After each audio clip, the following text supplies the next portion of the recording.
Okay, so the video I had planned to record. Yeah, no, I made the mistake of leaving the music on while I was setting up OBS. And, you know, Jekyll and Hyde musical, it has some bangers. The story doesn't really make sense and doesn't follow the book at all. But there are some real bangers. It's a really good musical and I just get carried away with some of the songs. At least the ones that I've saved on my playlist. The boring ones, who cares? Anyway, so I think I was just gonna do like a massive life update because I was gonna do a live stream of getting ready for this thing I have to go to tonight, or yesterday, or in the past at some point, depending on when I get this posted. But, you know, I have this terrible pimple there. And I'm just like, I don't think any makeup is gonna fix that, so I'm just gonna wear like a mask. I've got one. Where did I put it? Where did I put it? I'm still wearing my boots, my Ugg boots. I'll put on my red and black sport shoes. And I might do like some eye makeup, but I was just like, hey. And there's also like a little skirt thing that I'll chuck on. It's just another opening at the art gallery. Is that a spot or is that my face? I think it's my face. Yeah, and they're not giving free food for those of us who are members anymore. Or they're not doing it for this event anyway. So I'm gonna eat before I go. I'm not gonna pay for like the weird food that they're trying to sell us. At least it's hot food, but I'm just like, So I'm not planning to eat. I thought I could do the lipstick, but I don't want to have to do all this to like, you know, sort out this huge redness. Easy to just chuck on a mask. And then I won't catch diseases from all the people there, or, you know, whatever, anyway. Yeah, no, and it works with this outfit. And so since I'm not gonna do that live stream, and I know I'm taking forever to get to the point, but I just thought, I'll just ramble. I mean, if it was a live stream, I would be rambling even worse than this, especially if people started turning up in the live stream and then distracting me in the chat. But yeah, I was gonna be like, hey, come in the bathroom with me, let's do my makeup, let's put the outfit on, you know, from around the corner. Yeah, no. I already figured out what I want to wear, and the pants are a little bit tight around the butt. I've actually, like, undone, I don't know if you can see, I've actually undone the zip because sitting down, it's not particularly pleasant. I think I actually finally put on some weight. I've been working on eating better. What? Where are we going? Yeah, no, but when I stand, I'm going to be standing. I'm only going to be there for like 2 hours max. And it's not far from home. And yeah, I'm not even going to be eating. So, I'm 2 hours early. I'm 2 hours early and I'm already dressed up. All I need to do is my shoes, my mask, and maybe my eyes. No. Okay. Focus. Life update. Where did I leave you with the life update? So this is why it would have been better to do it live, so that if someone happened to catch, they could tell me in the chat where I'm up to. But so, you know, I had those migraines over summer. Did I even tell you how I fixed that? I had 3 months of migraines, and like the private appointment was coming up, but it was still like a few weeks away, and I got the shits, and I was just like, I'll go to the physio, because the GP was like, oh, you could go and see this guy, and a few people have had like cervicogenic, you know, neck, basically, migraines, or neck triggered ones. The reason that like my doctor didn't really push me to go is because I would get the migraines first, and then the neck and shoulder pain, so we thought the direction was that way. Turns out it was neck first and then migraine. So I saw the physio, he poked around, he gave me these exercises to do. Go away, spam call. But we'll just let them sit. You fuckers. That was distracting. I'm trying to focus, and the spam call's got to turn up. Oh my god. And now this boy. We are not getting things done here. Maybe someone's home. Maybe Mikey's home. Just relax, sweetie. I know. He's taken over.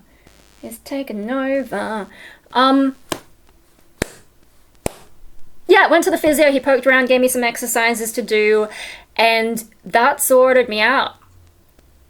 Like, it sorted me out so fast. And you might have seen a, like, sort of an increase in content from me, and then I've gotten busy and distracted again. So, yeah, the exercises. So once, like, you know, I had a good week or something, like I had a longer period than usual without a migraine and without, like, the really bad warning signs, and I didn't need to use ice and blah, blah, blah. And things were starting to get better. So I went back to my GP, and she gave me, like, a GP management plan. Because I'm already seeing a psychologist. When you see a certain number of specialists, then you can get a little bit of Medicare back. Not too much from a physio, but hey, it helps. Yeah, got 5 sessions with a little bit of subsidy. And I think I've done the 5 sessions now, and the next one I'll have to beg private health, and they'll probably only cover like $30, which I don't know. Maybe I don't need it so much. Then again, it's not like I spend that much money on anything but the dog these days, and yeah, sometimes some retail. Actually, I do spend a bit, but less than I think, because then I check my bank account, panicking, and actually there's more in there than I thought. I think that's like, I probably have finance trauma, because my parents are like finance people, and my whole childhood, I didn't know that we were like comfortable. I thought we had no money because my parents always like, we can't afford that, go and shake the money tree, like, you know, because they're finance people and accountant, like dad's an accountant, mum has been in finance and banking for ages, and so they're always like, you know, managing money and trying not to spend too much, and I just picked that up, and so yeah, I now have this paranoia that I'm spending too much. And then it turns out, no, I save quite a lot. It also helps that I don't really go anywhere and don't really do anything. So when I actually do spend money, it's actually not as much as I think. Anyway, why was I talking about that? Because of the physio. So, like, I can probably afford to keep going, but I don't know if I need to, because after 5 rounds, I think I've got the hang of things. And the other thing is, he gave me some, like, after the initial treatment and the initial exercises, he gave me some other exercises to do. So the ones that work are sort of, you know, up against the wall and head up and head down. I can show you some another time. But the other ones were more side to side ones. And the thing is, something is weird about the left side of my back. Because sometimes he'll poke around, and I have the impression that he's poking around quite hard. Like, I can feel the pressure, but there is no pain associated with it. I don't know if this is because is it because this is my bag strap shoulder? So, like, you know, all the weight goes that way and it's pulling on this. If I try and wear my bag on this shoulder, I can't do it for very long. This shoulder is weak. This one is the one that takes all the shit. And maybe it just has less pain sensation. Maybe it's not that it's stronger, it's just that it has less pain sensation to be able to tolerate my shoulder bag and all the crap that I carry around, because I have always carried too much crap. In high school, they had to ban me from carrying my school bag everywhere and make me put it in the locker, because I was just carrying all my books around everywhere, because I didn't want to go back to my locker. If I can just carry my books around, then I have them, right? That was my kid logic. Anyway, I don't know, I have a problem with being over-prepared. That's probably also a trauma thing too. Anyway, with these... Yeah, no, there's something weird about this shoulder. So with these side-to-side ones, like when I first started doing them, I did feel like this shoulder kind of pulled forward in a weird way, and there was like a little bit of pain. And I was like, maybe it's just that I'm getting used to the exercises and it'll calm down once I've gotten used to it. No. It was bad. I had about a month of like all of a sudden, I woke up one day and that whole muscle, like in between your spine and your shoulder blade on this side, it just like seized up, and like it was so painful, and I couldn't turn my head that way, and I definitely couldn't do that.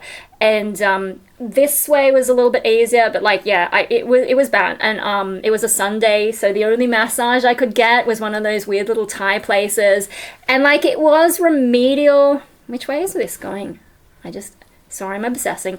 Oh, that way.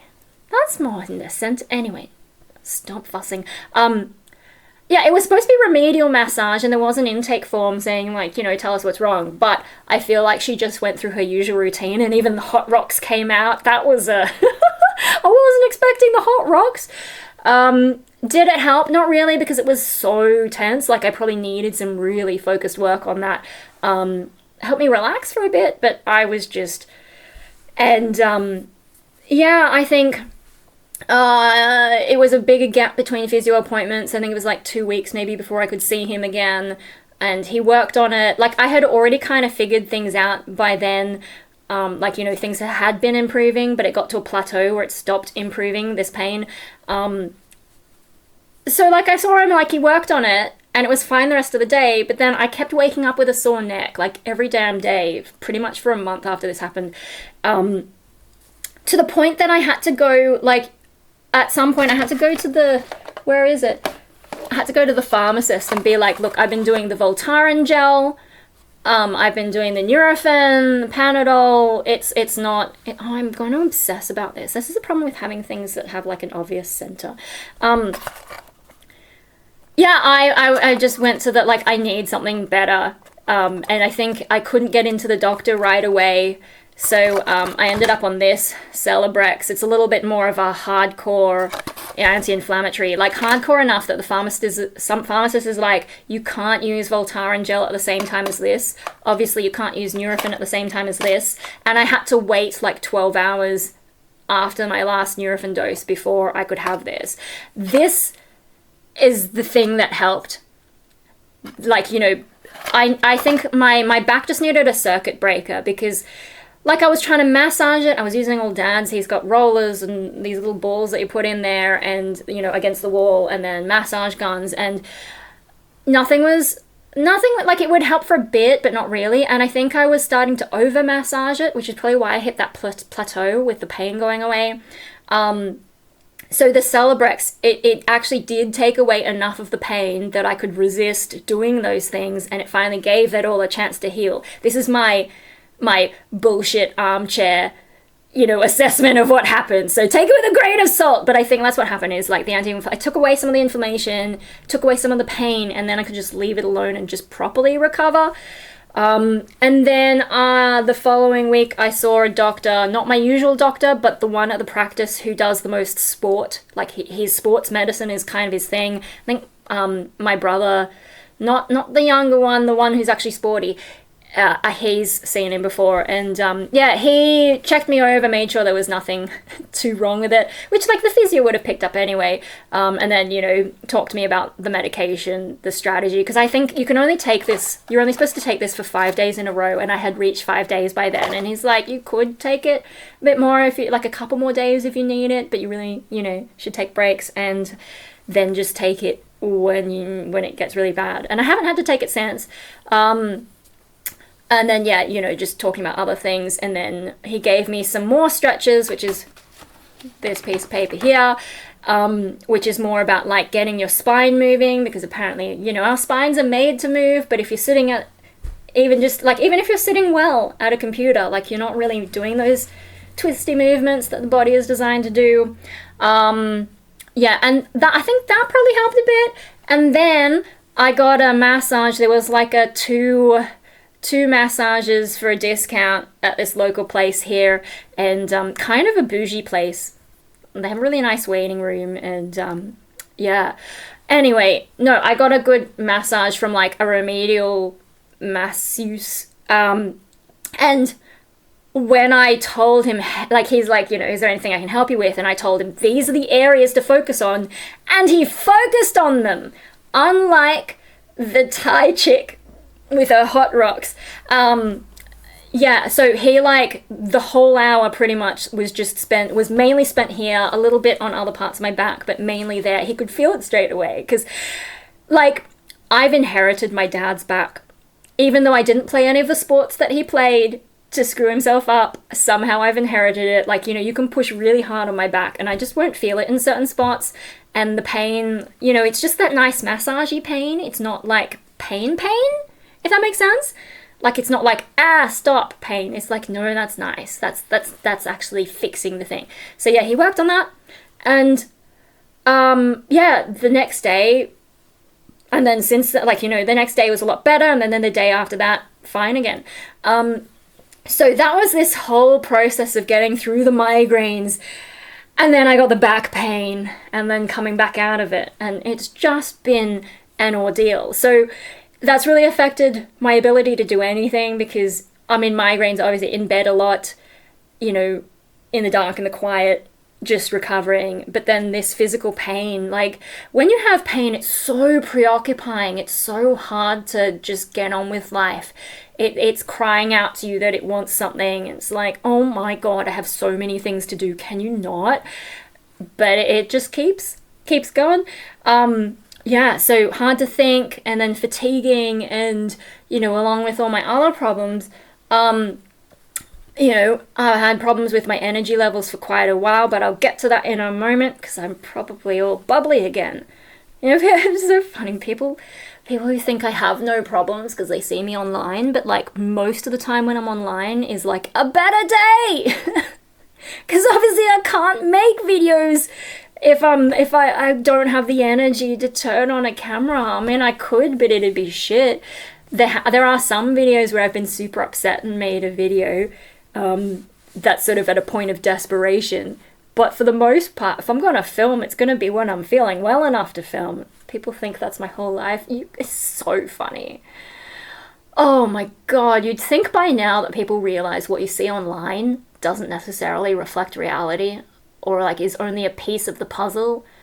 But no, people still just believe what they have access to viewing, whatever. Anyway, so yeah, that's been the past 6 months.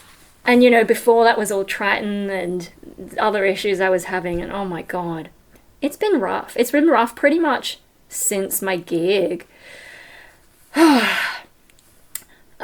was in October last year. So, other things, I did finally see the neurologist, but because the physio fixed me, I actually cancelled the private appointment and went to the public one instead, because I could wait the extra month.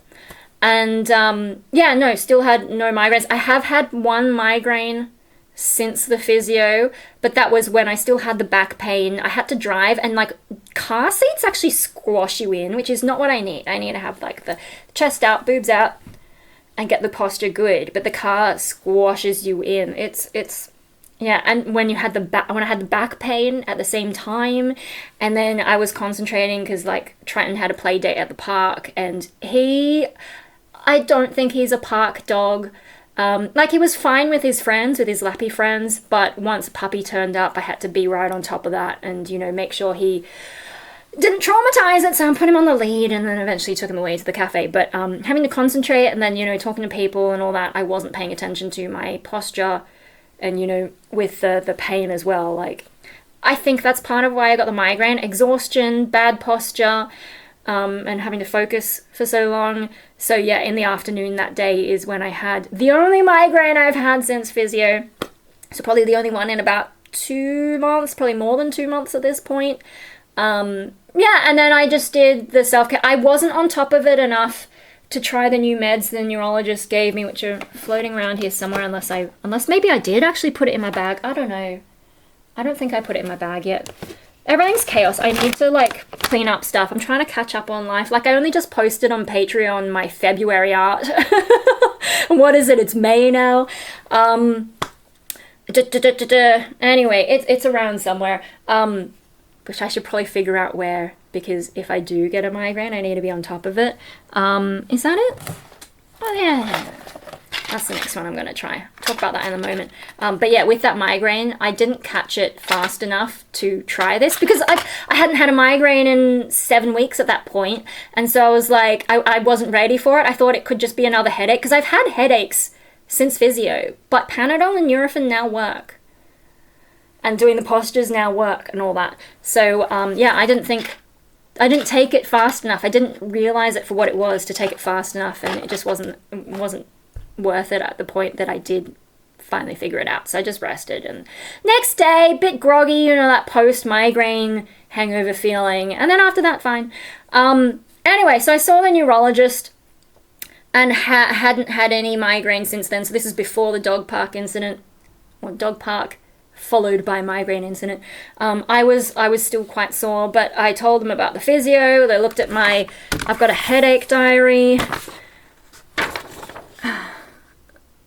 sort of shows you like starting from November to December, and then you can see where I had physio, and suddenly it's just like minor. Huge difference. Yeah, so I showed them that, talked to them. They actually took a very thorough history, went into a lot of different stuff, and they're happy for me to keep going with the physio, but we do have backup plans. So this one, the reason, like I was taking Max out as the main one, 10 milligrams, I think, and then there was Rel packs that one of the doctors gave me, I think 80 milligrams, because there were times that I took the Max out and it just wasn't enough to completely get rid of the migraine. Like it would work for a bit, but then I get the migraine again, have to take another dose. So tried Rel packs. Rel packs is terrible though. All I did was pee. Like it fixed the migraine, but I was so exhausted trying to rest, but then I had to get up every hour to pee that whole day. It was not good. So like, you know, and Max Out is kind of the same, not as extreme, but they all exhaust me. And so the reasoning behind this one, Imigran sumatriptan, is apparently it's the one that stays in your system for the shortest amount of time. So if it helps, great. If it doesn't, at least it gets out of my system faster and won't knock me out so much. But we'll have to see how I react to that. And then there was this whole thing about if the migraines come back, what are some preventers I can be on that won't screw up my blood pressure? Because propranolol, my blood pressure got too low. I have been working on my blood pressure and it's been pretty good the last few times that it's been taken at the neurologist and the GP. Oh no, the GP didn't do it. Must have been the rheumatologist. It's been pretty good lately, my blood pressure. Like, it's been normal instead of borderline at the bottom of, like, healthy. But yeah, propranolol really tanked my blood pressure, so I couldn't keep taking that. Can't take the antidepressants because I have reactions to them. You know, end up in the past when I had, you know, that psychiatrist trying so hard to find something I would be okay with. And then nortriptyline, I think, is the other one that one of my doctors wanted me to try because then it would qualify me to see a neurologist. And so I'm like, fine, I'll try it. But that one's the one that gave me really bad chemical depression after 5 days. And the pharmacist said to stop because they know me at the pharmacy because I'm there so much for all my hay fever drugs and then all these things that I've had to try. So yeah, the pharmacist was like, I looked terrible. I was not in a good way. I was, you know, when I'm in public, I'm usually able to keep on top of, you know, emotions and stuff. Like, but that day I was starting to cry and the pharmacy was so bad. Chemical depression is wild. You are just not in control. So he's like, yeah, stop taking it. And he said it would be so safe to stop taking it, but I had the worst migraine of my life when I stopped taking it. So, I don't know, maybe it did something. Maybe it was trying to do something, but I just couldn't stay on it. And that's a really fast period to have withdrawal symptoms, but I just seem to react to things weirdly. So, with that in mind, I think the drugs that she was mentioning was like lamotrigine. And the hilarious thing about lamotrigine is that that's one of Mikey's drugs. And you know, like for a lot of my life, Mikey's a really happy kid. The only time that he's unhappy is when he's sick or actually properly seriously injured. Like, you know, he minor pain, not really such an issue. Sometimes he'll be dramatic just for the attention, but usually he'll forget. He'll only like feel the pain if you remind him that like he's got a band-aid on or something. It's the more serious things that you can tell that you're really unhappy. So he's a happy dude, completely oblivious to the realities of the world. So, you know, Lisa Simpson's intelligence to happiness chart. It's true. But you know, I've joked for ages that like, he's so happy, I should take what he's taking, ha ha ha. And then the neurologist comes along and like, it turns out that's one of the drugs that I could try. I think I did see a psychiatrist who thought I could try it for depression as well, but it's funny, you know, so much of my trauma is related to this is the youngest, the disabled brother. So much of my trauma is related to that, and then it turns out one of the possible solutions to issues I'm having is the same medication that he's on. I've had to wait until my late 30s for anyone to figure it out. But I'm not on it yet because I'm not getting the migraines. So yeah, we've got a plan, and then I've got a follow-up in a few months. which I can cancel if I'm really doing fine.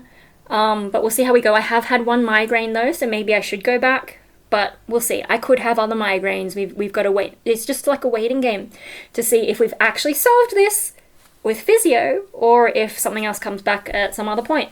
But I think it was the neck. So yeah, posture is something I have to think about a lot more, and I've been doing a lot more exercises, stretches, and whatever. Okay, then I also saw the rheumatologist. That was a few weeks ago, maybe. That was a busy day. No, the neurologist was the busy day because I had psychology in the morning, and then I had to kind of stay in the area because it's in the same kind of area, but I had a 3-hour gap before neurology, so I went and bought stuff. Hang on.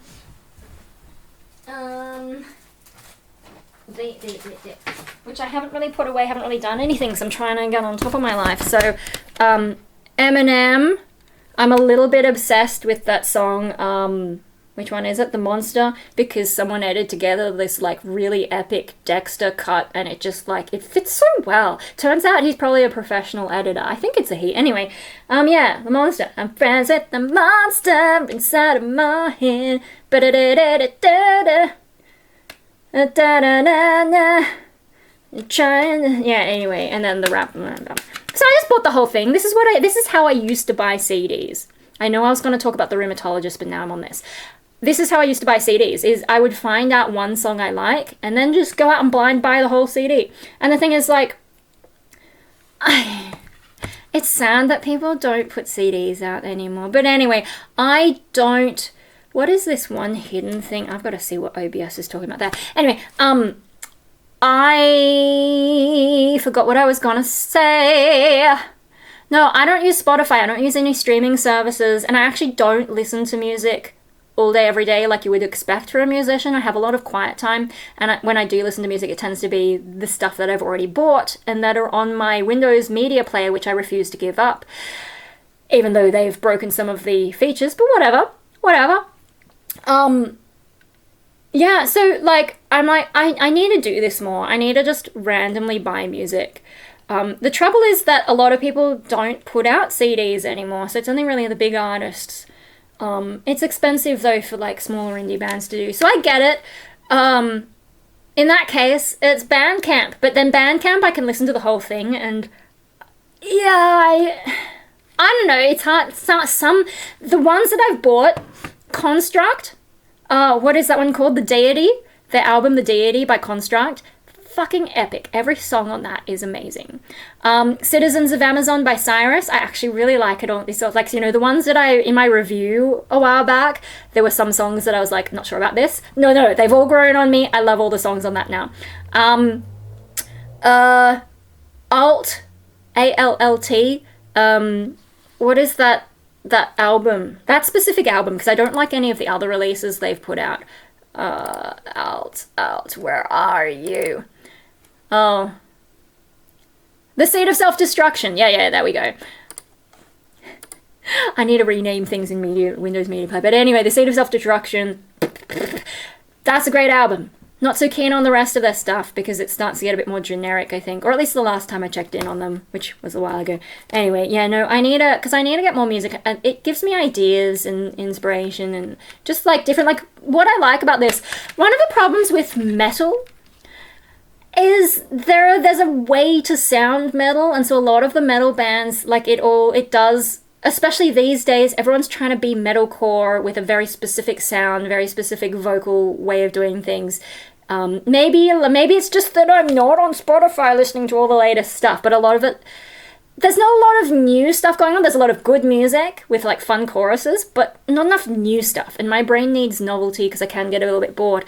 On this, like, the songs, okay, his rap is the same, but the music underneath, like, there's so many different ways, so much different stuff. Like, some of the songs I'm not so keen on, but it's all, like, every song is kind of different. There's different, sonically, really cool, lots of different stuff going on. So I don't have to like it all, but I'm like, shit, I need to explore more stuff in my music, to be honest.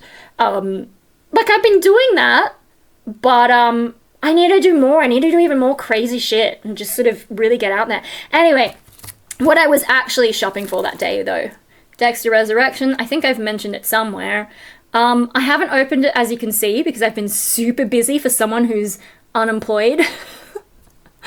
But, you know, I'm recovering from a lot of physical stuff, and then I'm trying to catch up on my life, so I haven't opened it yet, but I will get there. Also, I found this. It's the complete series, and I got a little bit excited and just bought it on an impulse, forgetting that I already have seasons 1 and 2. On the other hand, were they ever going to release season 3 separately? I don't know. So now I have the whole thing.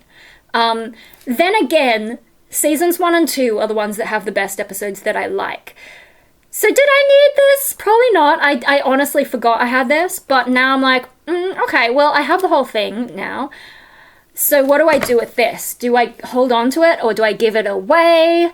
Do I sell it? I haven't decided what I'm going to do with that, but anyway, yeah, Danny Phantom. Yo, Danny Phantom, he was just 14 when his parents built a very strange machine. It was designed to view a world unseen. He's gonna catch them all because he is Danny Phantom. Yeah. Anyway. Yes, obviously my favorite episodes are the circus one, where he gets turned, like he has mind control, turned evil for a bit, and he has to struggle with that. And also the one where his evil alter ego tries to take over everything. I'm so predictable. So fucking predictable. Anyway, so those are the things I got that day: psychologist, neurology. Okay, fast forward like another month to rheumatology. So this is trying to figure out why I get so many mouth ulcers and other symptoms. And actually the neurologist was thinking about it because it came up on my record that I was going to see a rheumatologist. And yeah, like, you know, it was her and a younger dude who was obviously like training or, you know, being supervised. And so he was typing up some stuff, and then she was on her little laptop and sort of like looking in, and then she's like, oh, where's your name from? And then found out I'm half Japanese, and she's like, oh, that's at the end of the Silk Road. And the dude's like, what? And so she's looked up and, you know, found what she thinks it is, which is the same thing that my current GP thought it was. I had 2 different GPs last year because I accidentally started seeing another one because I had a flare up of the mouth ulcers. I couldn't see my usual GP to swab them, and I wanted to get them swabbed right away, because, you know, when they're flared up, hopefully that's when they'll actually find something, because I've had them swabbed in the past, but we found nothing. So I'm like, oh, if I go straight in, get it swabbed. So I just took the first doctor, and I've stuck with her kind of by accident, because she swabbed it and sent it off, but put me on antivirals because she was so sure that it was virus. I think it's like, there's like a herpes virus, which like pretty much everyone has, but I don't know, I'm not quite up to speed with everything. I was like, okay. But she put me on the antivirals. It didn't clear up the mouth ulcers, and she was so sure. And the results from the swab came back negative again, because they always do. And yeah, so she's like, that's not normal. My previous GP had told me, you know, it's just stress. And I'm like, okay, I mean, the stress must be triggering something, and maybe we should know what that is, but okay, fine, I'm stressed a lot, I get it. But this doctor is like, yeah, stress is probably the trigger, but like, it doesn't seem like something that you can just say it's just stress. So yeah, that's how she got me into the rheumatology. Like, she's like, yeah, and I had to wait 6 months. It was actually a longer wait compared to neurology. Yeah, so that's this GP, you know, we did some more blood tests. She checked me for lupus. It's not lupus. So we've already covered house. It's never lupus. Yeah, anyway, so I finally got up to the rheumatology appointment, but it's quite different to neurology. Like, neurology, I actually had phone call telling me, like, booking me in, whereas with rheumatology, I got a letter saying I'd been booked in, and like, I had no say in what time of day. So that was at 10 in the morning. What a rush that day was. Oh my god. And yeah, you know, for that time, instead, I saw a nurse first who took some of my vital signs, and then I went in. That was only about like 5 to 10 minutes, and then I went in to see the rheumatologist, and she asked me a few things, and but she wasn't as thorough as the neurologist, and because it was so early in the morning, there were things that I forgot to tell her. But yeah, so yeah, it's hard to know if there's anything going on with the rheumatology. Like, do I have an autoimmune thing? the GP seems to think so, and the neurologist seemed to think so, but the rheumatologist was a bit more conservative.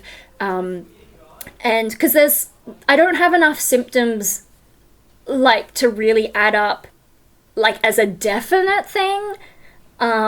But I showed her photos of some of the mouth ulcers that I've had, because some of them have been pretty gnarly, and like when I get them on the tip of my tongue, it's so hard to talk. People have come home, so it's a little bit hard for me to focus. I'm going to get distracted again. Yeah, anyway, so with the rheumatology, yeah, didn't really, like, we talked about a few things, but she was reluctant to try me on anything, so I haven't been given anything. Like, I was sort of expecting steroids, but she was like, we could maybe try colchicine down the end, and I'm like, what is colchicine? And yeah, the thing is, it can give you diarrhea, and I've already got some my stomach is not right all the time either, even though I've been trying to take the probiotics. It's daily, but they're so big, and sometimes I think it overdoes things for me as well, so I take it every second day, although I've had 2 days in a row before today, because things are getting a little bit dodgier. Never mind. Anyway, so the rheumatologist, rather than give me anything or give me any kind of plan, she sent me off for a blood test in the hospital. So that's another 4 vials of blood out my arm. Again, I don't know what she's testing for. Hopefully it's something different to what my GP has already tested me for, because I've had too many blood tests. And then I also had to do another poop test. The poop test is because there are gastro conditions that can cause mouth ulcers as well. And so, like, what if it's that? My GP, this GP that I'm seeing now, she did also try and get me a referral to a gastroenterologist, but this hospital apparently doesn't do it. And then, like, where do we go after that? So we're like, well, we'll just see what the rheumatologist said. So the rheumatologist is like, yeah, no, we should still do the poop test. The thing is, I did a poop test a few years back, I think for the same suspicions, and it came back fine. So did I really have to do this again? And the thing is, the hospital is a bit different in terms of, like, the GP practice. They'll print out these really nicely done pathology request forms, but I didn't get one. I think I only got a prescription from the neurologist, but from the rheumatologist I got these pathology requests, and it's all handwritten. It's kind of messy, and yeah. And then when I went to the pathology section of the hospital, the blood test, like, it was so different to getting it done at a proper pathology, like a standalone pathology place. I actually prefer the standalone, although this nurse, like, I barely felt it. Like, the pain was not too bad. I've had some bad blood tests. But yeah, no, this one, like, the skill was there, but, like, she initially was going to take it out of my right, and I'm like, I'm right-handed, do it this one. And then, yeah, like, it was a bit of a, like, slapdash, like, we do this every day, let's not take it too seriously. And usually they'll be like, don't lift anything too heavy with that arm. But she's like, you're not a grandma, you'll be fine. And I'm like, oh, okay, that's what I've been told in the past. And then when she gave me the poop sample collection thing, because I was not ready to poop that day, well, I think I'd already pooped earlier. Anyway, she gave me the thing to collect it, which is, like, the plastic bag with the slot for the request form, and then the section that you seal up for the actual thing with the little container, and then you open the container, and the container lid has a scoop in it. So, like, but when I did my previous poop test, it also included a toilet bowl liner, so that you could poop on that, and then flush it down and it's gone. This one did not come with any kind of liner, did not come with any kind of instructions. So I had to go online and try and figure out, how am I going to do this poop test? And, the health websites have some ideas, but also Reddit came up in the results. And, like, looking at the different ideas from health things, I'm like, I don't know. But I found this one Reddit thread that was, people's experience and people who have had to do them a lot. So they've got the whole routine down. I mean, the funniest one that I saw, though, it was like, I think it was a joke, but I don't know, maybe someone has actually done this. Someone left one saying, put a glove on, poop in your hand and then flip the glove over so that the poop is inside, and then tie it up, and then like find like one of the good fingers, put a hole in it, and then like squeeze it like a cake thing, you know, those cake icing things, into the poop container. Well, you have to put, so like after you've tied that glove, put 2 more gloves on, squeeze it into the container, then do the same thing where you take off the glove around the poop glove, and so it's double. Oh god, and the first comment is like, I am not pooping into my hand. My god. I don't know if this person has actually tried that. I don't think I want to know, and I don't think it would go as well as it's. Anyway, no, if any of you guys need to do a poop test and you're not given a liner, a flushable liner, the method that I found, okay, so the most helpful one was someone who has to do them all the time. His first instruction is like to put toilet paper up your nose to block it so that you don't smell it. I was like, yeah, I'm not going to do that. So I got a surgical mask. You know, those are the ones we were all using in COVID. Got a surgical mask because we have a huge stash of them. I sprayed the shit out of it with perfume. I sprayed the shit out of it. Perfume, because I got my perfume corner. Perfume. So I was wearing that. And then they're like, you know, make sure you've got your gloves ready. You've got bags hanging up in the bathroom so that you can toss things in straight away. Garbage bags. And yeah, is that all the setup? Maybe. Anyway, so Glad wrap. I did 3 layers of Glad wrap in the toilet bowl, and then on top of that I put toilet paper. And then you poop on that, and then, you know, you've got your gloves on, you do the little scoopy thing, put the lid on, put it straight in the thing. And then like, you're not Glad wrapping it so that it's airtight or anything. You can slide the Glad wrap and slide the toilet paper into the bowl. So like the poop isn't meant to actually touch the Glad wrap, it's just there as like backup, and to hold the toilet paper, and the toilet paper lets it slide into the toilet, so there's no mess, it just goes straight in where it belongs. And then you take the Glad wrap, like the Glad wrap doesn't touch the water, by the way. Take the Glad wrap, toss it in the bins, the garbage bags that you've got, toss your gloves into the garbage bags that you've got. I suppose you toss your, after you've flushed though, you would toss your perfumed face mask, and then, you know, tie up your bag of things that you use to take the sample, and then put it in another bag and tie that up, and then chuck that in the bin. So it's gone in the outside bin, and it is well away. I mean, I didn't get any poop on anything. Like, it was a really successful method. It was all on the toilet paper, and yeah, it worked really well. I'm just like, the TMI part, it was not my best work in terms of poop. And like scooping the sample, I probably put more in there than they needed to. And I was a little bit worried it was gonna leak outside the edge of the container, but it didn't. I forgot to put my the time and date on the actual thing, and I wasn't gonna take it back out of the sample bag. I was like, nah. So I just put a sticker on the outside, and when I took it to pathology, I took it to my local pathology, and I put a sticker with the time and date and just said, that's where I put the time and date, 'cause I'm not touching that shit again. I'm not touching that shit again. Anyway, that's how you do a poop test if you don't get given a liner. And that's been sent off, and I'm waiting for whatever happens next. The rheumatology chick, she said someone would organize it for me and let me know about a follow-up, but I haven't heard anything yet, so I'm probably gonna have to follow up, which I hate doing. I'm gonna have to call someone and talk to a human.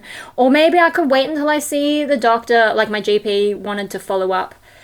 And I also got to get my flu shot, so maybe I can ask her, but I feel like I'm just gonna have to call up and be like, hey, so when is that follow-up? Because I'm awaiting. Yeah. Anyway, so that was rheumatology. Bit disappointing that things were less thorough and I don't really know what's going on. I don't like uncertainty, and I don't like waiting, and I don't like waiting with uncertainty. So that's tough. That's hard. My mental health, like, you know, afterwards was not great. Like, I was okay afterwards, but through the day, just thinking about it, like, in my subconscious, and I started to feel down.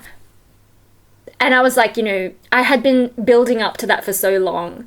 Anytime you build up to something, like, I have to be so careful with my mental health after that, because then it's done. And maybe it didn't go so well, or even if it went well, like when I have gigs, even if I have like a good gig, then it's over, and then it's like, okay, now what? Instead of having that feeling of success, it's always, now what? I've been building up to that for ages. And now it's like, okay, it's done, and what, do I feel rewarded? Did I feel like that was worth doing? I guess intellectually, but I don't have that like emotion that goes with it. Anyway, or it's like something like this, where it was like, I was really hoping it would fix me, but there's still more to go, and I knew it would probably be a process, but I was hoping there would be some kind of relief in the meantime. So yeah, my mental health was not great that night. But then I think like in the next day or two, because it was like, you know, I didn't have to prepare anymore, and I started dissociating a little bit, and that other part of me, it does this thing of like calling me pathetic, and yeah, weird shit that, like, this is probably why I've been able to progress though, because there's that part of me that sort of keeps pushing me to do things when otherwise I would just sit at home being a blob, you know, not really doing anything at all. Yeah, and so I think I've had some dissociation, and then I don't know, I don't really know how to explain it, but there's a sort of a push to like, okay, now we'll just do it our own way. Get this stupid little tiny female body, you know, to not be as shit as it is, kind of thing. If I talk too much like that, I'll start dissociating on camera, so let's not do that. So, yeah, health focus. The thing that's been helping me the most lately, I think, is actually Baraka, which, you know, there's a lot of things that have been happening in the past few years that make me, that have changed my perspective of the medical field, I think. Because, like, you know, I've always been very science-oriented and, you know, facts. But, you know, first it was like, let's just try makeup, and then actually sensory therapy is helpful. And then also, like, I've got this thing,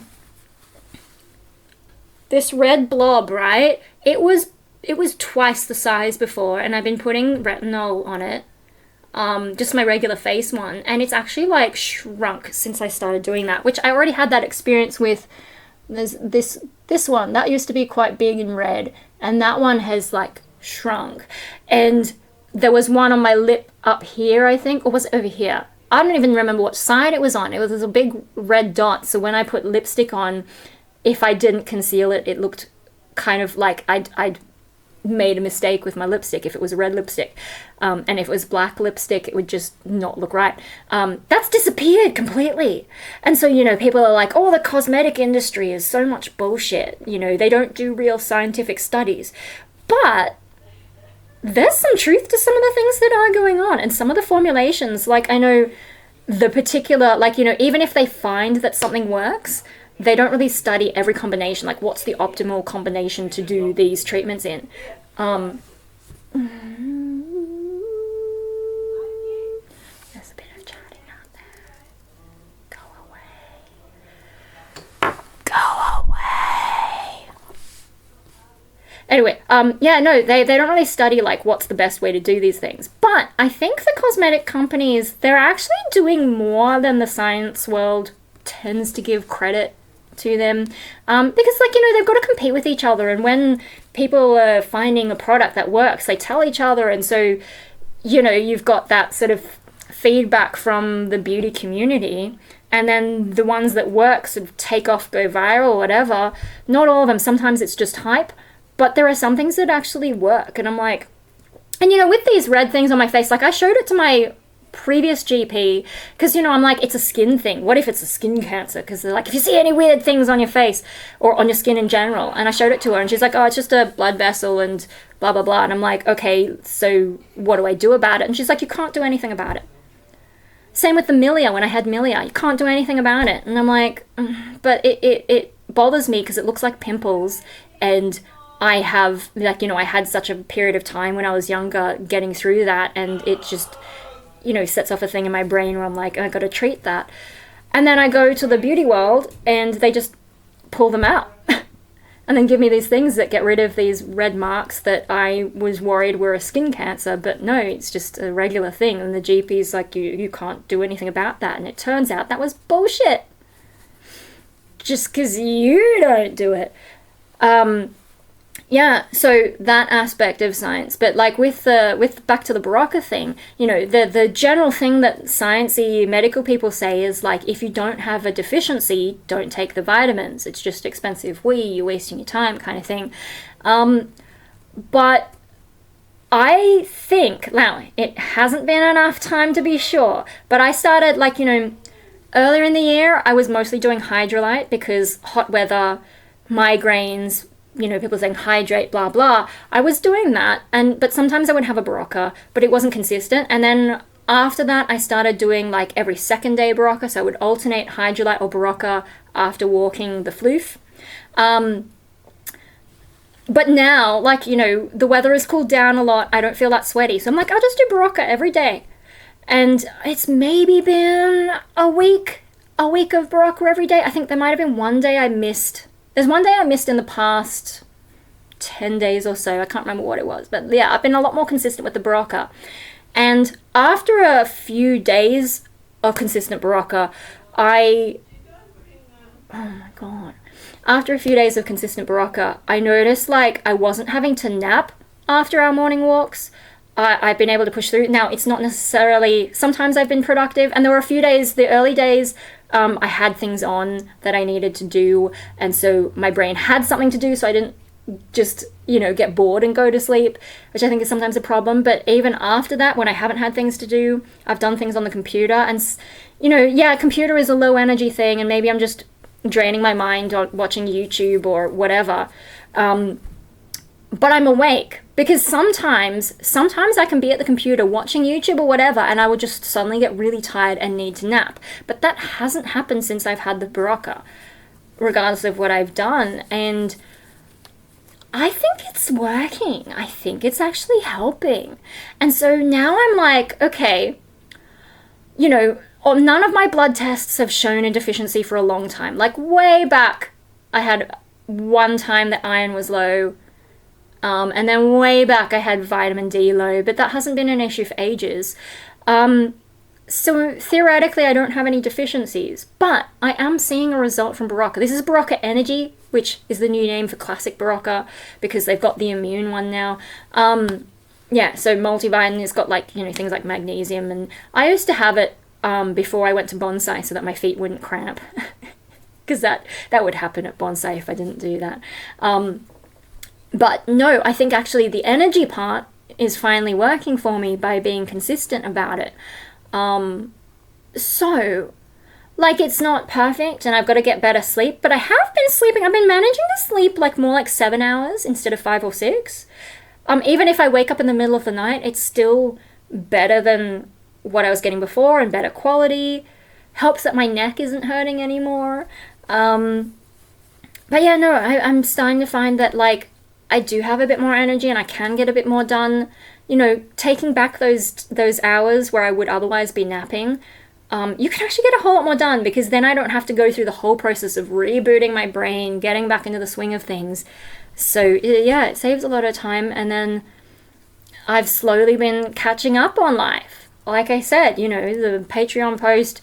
I also, another thing that's made me busy is, you know, I joined the local art society committee, and I am now their social media chick and their newsletter editor. So I've been putting together a template from scratch because no one ever sent me one from the past, and I'm like, well, we've got a new logo now, we might as well redesign the whole thing and just try and match the old one as closely as I can. But yeah, social media, their social media, you can tell when I took over. It's kind of funny. Well, you can tell when I started giving advice, and then you can tell when I took over, and there's just a lot more content on there now. And because, you know, this art society, especially in this area, it's mostly, you know, 60 to 80-year-olds, and they think I'm like 20, which I am not. And I've told them I'm not going to do TikTok, which they're not interested in anyway. But yeah, just Facebook and Instagram, helping them out with that. And then I've already attended one of the meetings.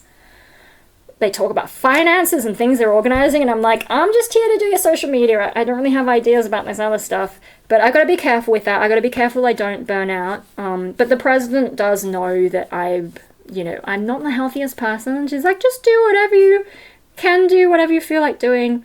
But yeah, at the moment it's a lot of setup, which is the time-consuming part. And then once I get everything basically set up, then it'll just be, things come in, pop them in the template, off they go. But yeah, so there's that. So it's good that the Brock is helping so that I can actually focus on these things. And then, yeah, I haven't done much art lately. I did finish some works for the Incognito art show. That's raising funds for some disability art. I don't know. It's one of these things, every artist is anonymous, and so big artists go in it, small artists go in it, and all the artworks are all A5. They're $100, and you buy it without knowing the title, without knowing the art, like who painted it, and yeah. So it's like the idea is you're supposed to buy the work that you like by looking at it. But I guarantee you, some people will be buying the artwork because they're hoping to get a big artist for cheap, so then they can flog it off and make a profit. And if you know certain artists' styles, you can kind of pick which one they did. But you have to be fast because, you only do 3 works at most, is what people submit. So I finished all that, sent it off.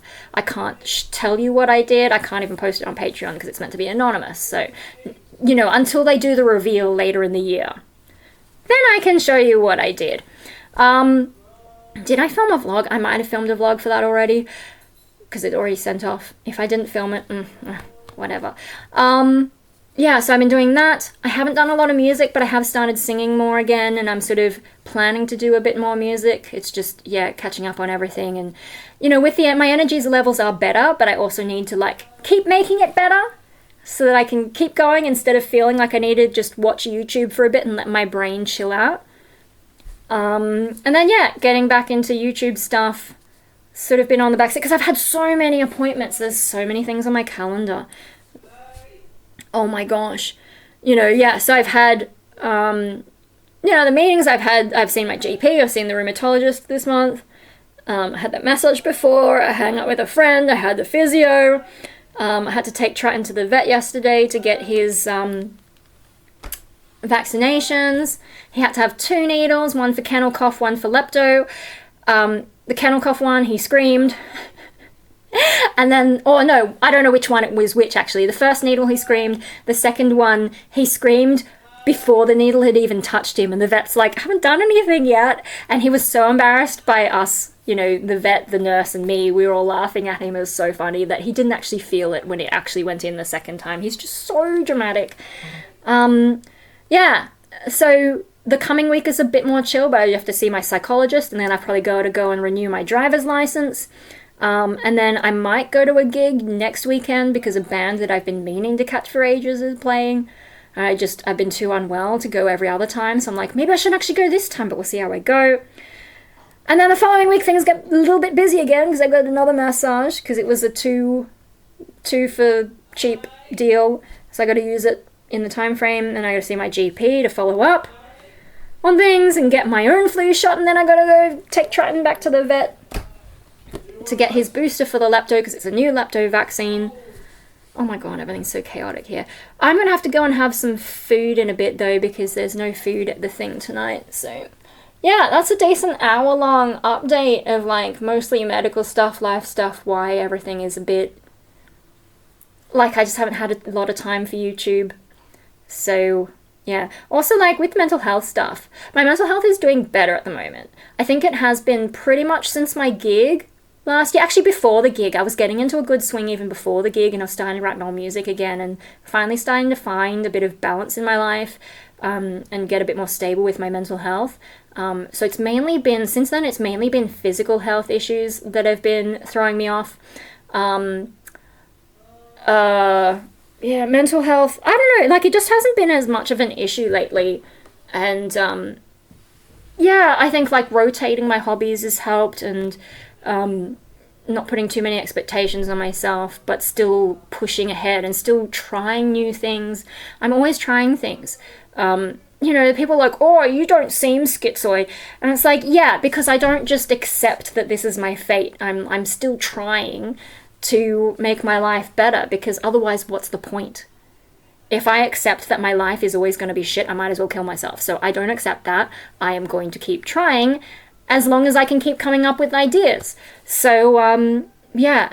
Why don't I seem schizoid? Because I'm not internalizing the label, and I'm still trying to work on my life, and it's just a label.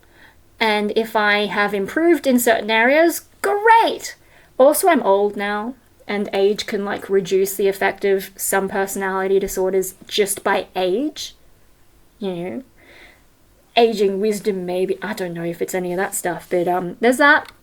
And there's the fact that I didn't get diagnosed for ages, so I didn't have an excuse to wallow. It was just depression, they said, so I've been trying for ages and probably got some better habits than people who were diagnosed early, I don't know. But I'm probably, I've probably always been a bit less severe. Also, the dissociation that I mentioned earlier, that does tend to push me to challenge my boundaries. Come out of the comfort zone. So sometimes it's not really my own, the version of me that I am now. It's not always my conscious choice. It's just, even the fact that I dress up like this. That is not what, schizoid nerd version of me used to... Schizoid nerd version, high school version of me. I don't know what she would think of how I am now. She'd probably be, pretty into it, but also be like, how could that be me?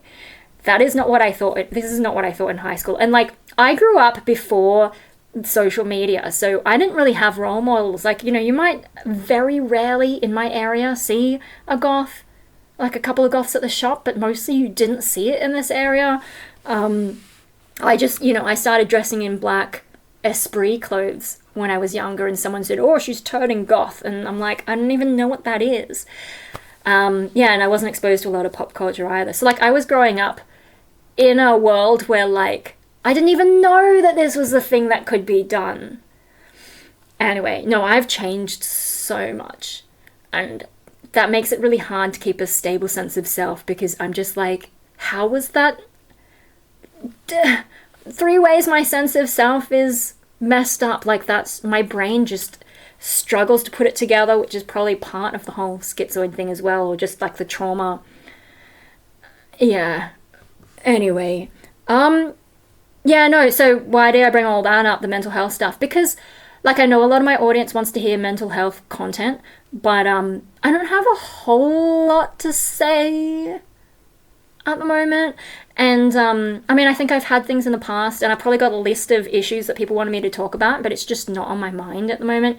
And also, some of the people, if you've seen some of my recent berating of people regarding, my mental health videos, I am not impressed with some of my audience. There's a lot of quiet ones who watch me who never say anything, but out of the ones who do comment, some of the ones who comment, I am just not impressed. I am disappointed that you thought it was worth typing those letters out.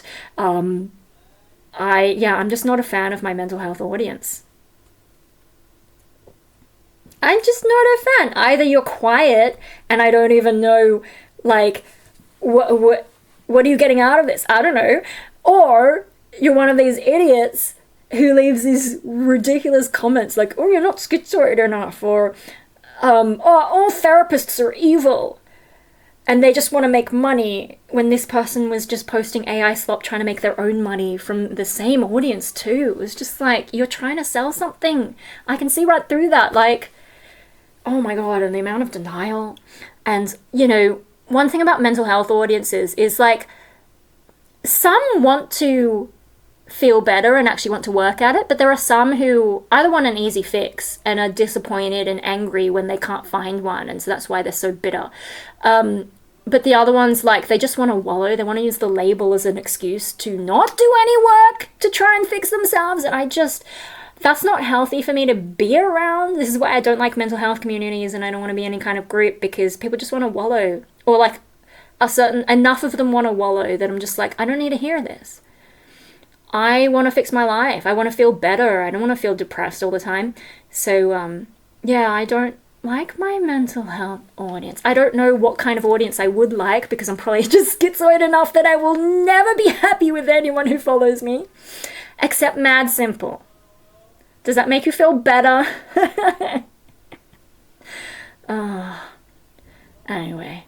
Also, like, it was kind of funny. YouTube, you know, they tell you how much money you make from ads on videos, and I can have a lot less people watch my makeup videos and still make more money on them than I do from the schizoid content.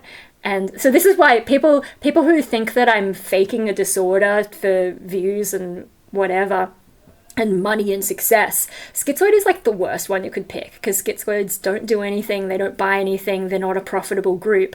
But the makeup people, you can advertise things and charge more for that, so it makes sense that like those videos can be a lot less popular on my channel but still make more than the schizoid content. So actually YouTube is trying to tell me to make less of that stuff, which then makes me want to make more because I don't like being told what to do. But then on the balance of things, it's not where I'm at the moment. I want to get more back into the better parts of my life, bring some of them back. You know, when I was on meds, when I was on antidepressants, I was actually doing okay. Like, there was a lot of... It wasn't enough to keep the depression off, but I was able to get a lot more done and achieve a lot more. I think I'm finally getting back to that kind of level, but having actually worked on my mental health and not needing the medication to keep me going. And I just need to make sure my physical health comes along with me, because I'm now 10 years older than that and feeling it. But on the other hand, 10 years older, I'm a bit smarter, wiser, I know a bit more about the world, so there's that too. So maybe I'll finally have a strategy, but I also can't help but keep breaking the rules and doing things the way I want to, because even though, like I say, I have a weak sense of self, an unstable sense of self, I don't know who I am kind of thing, but I do have some pretty solid principles, and like, I refuse to sell out. I refuse to be on Spotify. I refuse to do things the way I'm supposed to. So, like, clearly there's something there that is me. Anyway, I need to pee, and then maybe I should do up these pants properly and do some eye makeup. Go and have something to eat, since they won't feed me there unless I pay them, and I've already paid my membership fees, so. And then go mingle. They're never ready for me because I'm the only goth chick around, especially at these art things. I've got to do some stuff for the art society there. I don't have to, I've just assigned myself this work. And yeah, there's going to be a new director at the end of the month. I don't know if he's going to be there tonight, but if he is, I need to make my first impression as the local weirdo, living performance art, you know, causing a bit of a stir, so people are like, who is that chick who turns up to things and always looks crazy? Me. And then they're like, so what do you do? And I'm like, I'm too mentally ill to work. And we'll do that whole thing about, yeah, I'm schizoid, I don't feel anything. I made a short about that. I don't even know when. I'm gonna go. This has been a very long video. It's gonna take forever to upload and forever for me to review before I post. So I'm gonna be busy tomorrow as well, because today is chosen socializing for 2 hours that I can escape from the moment. Like, I don't even have to stay there for 2 hours. The moment I'm done, I can leave. But tomorrow is mandated socializing that I cannot escape from. I don't know how long it's going to go for anyway. And it'll be hard on Triton because he gets excited when people are over. And then Sunday I clean, and then Monday I have a day off before Tuesday things pick up again. And then I have the psychology, and I've got to do my driver's license, even though I hardly ever drive. Serenity now, insanity later. Wait, insanity always, what am I talking about?